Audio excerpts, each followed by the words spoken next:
Muy buenas noches. En esta oportunidad hablaré un poco más sobre lo que es el Perú entre los años 1930 y 1990.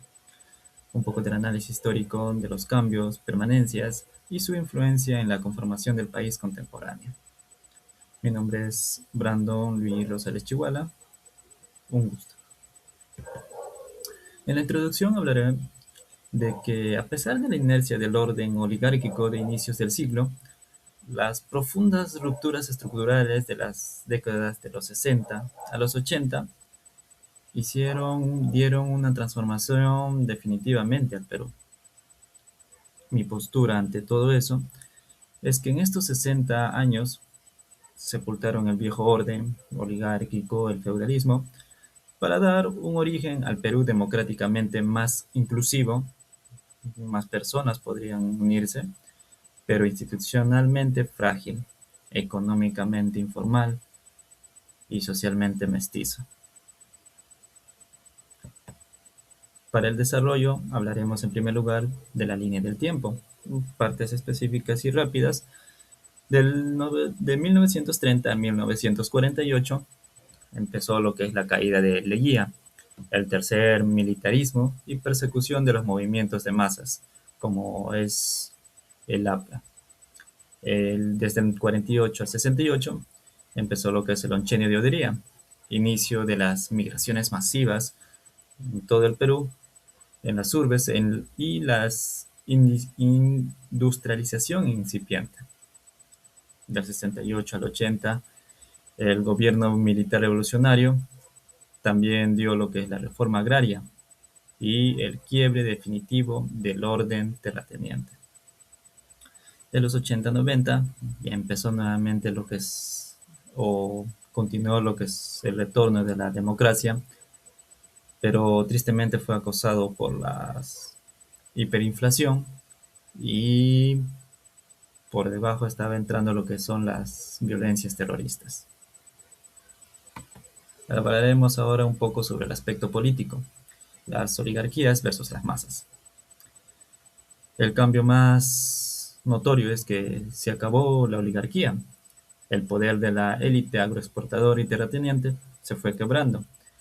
Y después de la Constitución de 1979, consagró la ampliación de la ciudadanía universal al otorgar por primera vez el voto a las personas de bajos estudios, integrando a las mayorías históricamente excluidas.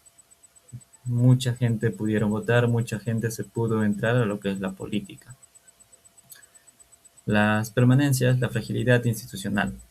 A pesar de las transiciones democráticas que hubo, persistía en lo que es el caudalismo personalista y el autoritarismo militar como árbitro político.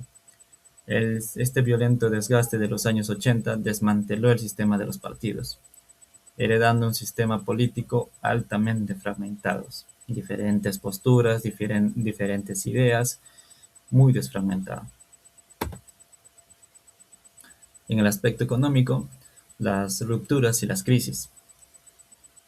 La reforma agraria que hubo en el año 1969 de Velasco Alvarado y las estatizaciones de sectores estratégicos acabaron con los latifundios, pero generaron ineficiencias estructurales críticas, muy críticas. El colapso en los 80, la política, los controles y el aislamiento financiero en el primer gobierno de Alan García. Este funcionamiento derivó en una hiperinflación masiva, obligando al posterior shock neoliberal. Hoy en día, ¿cómo está pasando? Que pues la destrucción del empleo formal en esta crisis que hubo en los 80 obligó a la población al autoempleo, a cada uno salir adelante, haciendo sus propios negocios, sus propias formas de cómo obtener sus ingresos.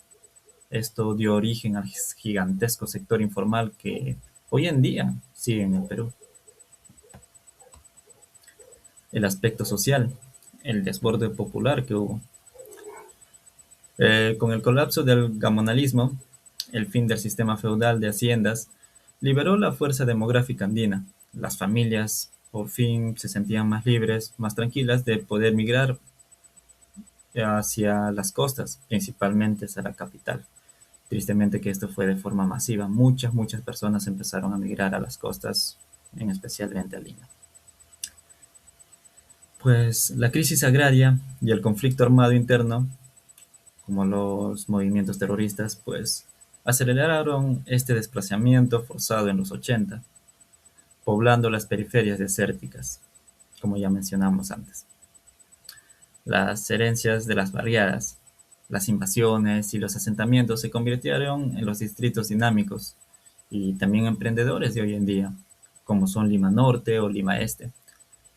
Estos reconfiguraron la identidad nacional en el Perú mestizo. Hubo bastante intercambio cultural, bastante intercambio social, costa, sierra y selva, viendo sus comidas, su forma de hablar, mucha cultura ahí. La influencia en el Perú contemporáneo de hoy en día, ¿qué es lo que está pasando? Pues que seguimos teniendo lo que es un gobierno volátil.